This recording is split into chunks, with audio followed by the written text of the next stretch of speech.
저희 이제 오늘 또 백문백답 계속해서 이어갈 텐데, 이제 그 이후에, 지난주 이후에 이제 오늘은 3.1 민주구국선언 이야기부터 좀 해보기로 했거든요. 네. 네, 회장님 먼저 좀 시작을 해주신다면요. 김대중 대통령께서 일본에서 납치되어 오셔가지고 계속 연금 상태였잖아요. 예. 예, 가택 연금 상태인데 정말 차마 앉아서 이렇게 어떤 민주 회복을 기다릴 수는 없는 입장에서 행동을 하시러 결의를 하십니다. 그래가지고 1975년 12월 어느 날 김수환 추경을 예방을 하셔요. 그리고 추경님, 제가 나서야 되겠습니다. 도저히 이대로는 안 되겠습니다. 제가 감옥에를 가야 되겠습니다. 그런 말씀을 하시고 1976년 3.1절 기념 거기에 지으면서 명동 성당에서 미사가 있게 되는데 거기에서 민주구국선언을 해야 되겠다는 계획을 세우셔가지고 준비를 해가십니다. 근데 마침 그때 문익환 목사님을 중심으로 한 종교계 지도자들도 3.1절 민주구국선언과 비슷한 그런 계획을 갖고 계셨어요. 그래가지고 이제 김대중 대통령과 문익환 목사, 윤보선 전 대통령 이분들의 연결고리 속에서 그 계획이 진행이 됩니다. 그래가지고 문익환 목사께서 준비하신 3.1 민주구국선언은 굉장히 강경한 이제 순수 제약 입장에서 정치적인 뉘앙스의 고려 없이 이렇게 강하게 선언문을 작성하신 것을 김대중 대통령께서 이건 아닙니다. 우리가 여러 가지 검증에도 걸리지 않는 저들에게 빌미를 주지 않는 그러한 우리의 의견과 입장을 담아가는 게 좋겠습니다. 그래가지고 김대중 대통령께서 3.1 민주구국선언을 최종 정리를 하시죠. 그렇게 해서 3.1 민주구국선언이 1976년 3월 1일 명동 성당에서 미사가 끝나고 이우정 교수께서 낭독을 하십니다. 그러고 이제 만세 삼창, 민주주의의 만세 해가지고 3.1 민주구국선언이 이렇게 알려지게 됩니다. 그런데 그때 이제 박정희 대통령은 3.1절이 휴일이잖아요. 오후부터 술을 마시고 있었어요. 그래서 이제 좀 늦은 시간에 대통령한테 보고가 되고 있는데 3.1절 기념식은 하고 술을 마시는 거겠죠? 근데 3.1절은 보통 대통령이 참석할 때도 있고 안 할 때도 있고 그렇죠. 특히 유신 때는 대통령이 참석 안 한 경우도 있습니다.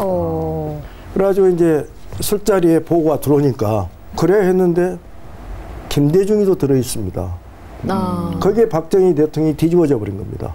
뭐라고? 김대중이가 다 구속시켜버려. 그렇게 된 건가요? 그러니까 김대중 대통령의 이름 석자가 들어가지 않았다면은 한낱 명동 성당에서의 시국사는 사건으로 끝났을 법한데 거기에 김대중이라는 이름 석자가 박정희 대통령을 정말 경련을 일으키게 한 거죠. 발작을 일으키게 한 거죠. 그래서 원래 같으면 조용히 넘어갈 수도 있었는데 그럼요. 김대중 이름 석자 때문에 이제 전원을 연행합니다. 서명자 11명 전원 연행하고 결국 3월 8일 날 김대중 대통령이 구속이 되죠. 일단 여기까지 하고 그러한 어떤 오목한 유신 시절에 이런 선언문 한 장이 정말 이렇게 구속까지 몰고 가는 그래서 해외 언론에까지 대조로 보도되는 그래 반민주적이고 그래 반헌법적인 헌법에는 분명히 언론, 출판, 집회, 결사, 신앙의 자유가 있잖아요. 기본적인 인권으로서 이런 부분을 이제 우리 공 교수님이 한번 부연해서 말씀해 주시면 좋겠죠. 이런 선언이 무슨 의미가 있을까요?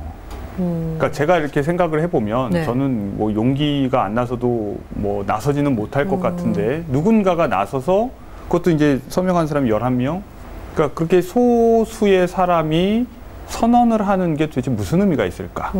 그리고 이제 바로 잡혀가고, 그러니까 그걸 아니까 김대중 대통령도 김수환 추기경을 예방해서 내가 감옥에 가야겠다 이런 말을 하는 거잖아요. 그러니까 감옥 갈 걸 이미 알면서, 그러니까 실패할 걸 이미 알면서 어떻게 보면 허무하게도 무의미하게 게다가 개인의 유불리 득실을 따지면은 이건 미련한 짓이죠.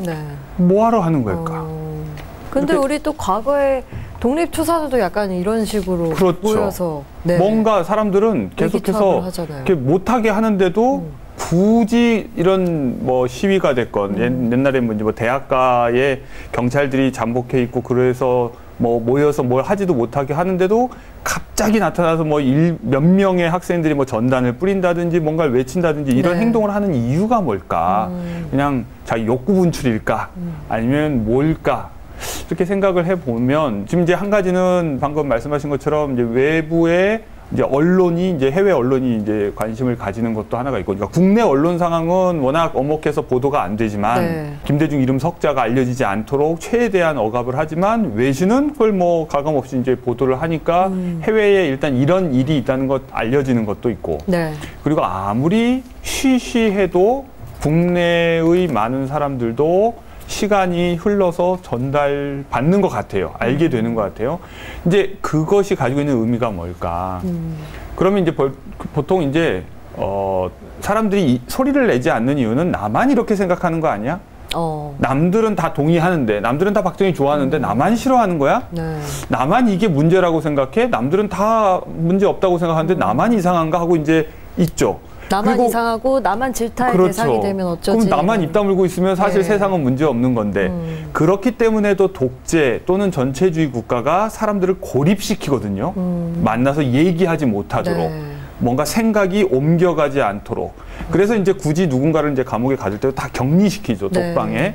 그런데 누군가가 이렇게 불쑥 생각을 얘기했을 때, 나 말고 또 있네, 이런 사람이. 그러면서 이제 용기를 가지게 되고, 확신을 가지게 되고, 그래서 이것이 아무리 눌러도 오랫동안 지속되는 것 같아요. 네. 아까 말씀하신 것처럼 독립투쟁도 네. 일제시대 때 독립운동가들이 해외에서 안 되면 해외에서라도 또 기회를 봐서 국내에서 또는 지하에 숨어서라도 몰래 이렇게 해서 그런 사람들이 있다는 것을 아는 것만으로도 네. 마음이 이제 덜 흔들리는 거죠.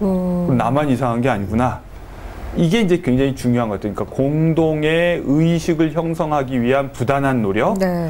그러니까 이래서 이제 용기 있는 분들을 우리가 칭찬하는 것 같아요. 대부분의 사람들은 용기가 없기 때문에 또는 생업을 포기할 수 없고 또는 피해를 입을 다른 사람들 걱정 때문에도 나서지 못하는데 누군가가 이렇게 용기를 내서 나서주면 용기를 또한 나도 얻게 네. 되고 그래서 포기하지 않게 되고 신락 같은 희망을 계속 쥐고 있게 되죠. 그러니까 우리가 되돌아서 보면 바로 그런 노력이 쭉 이어져서 결국 민주화가 되는 거죠. 네.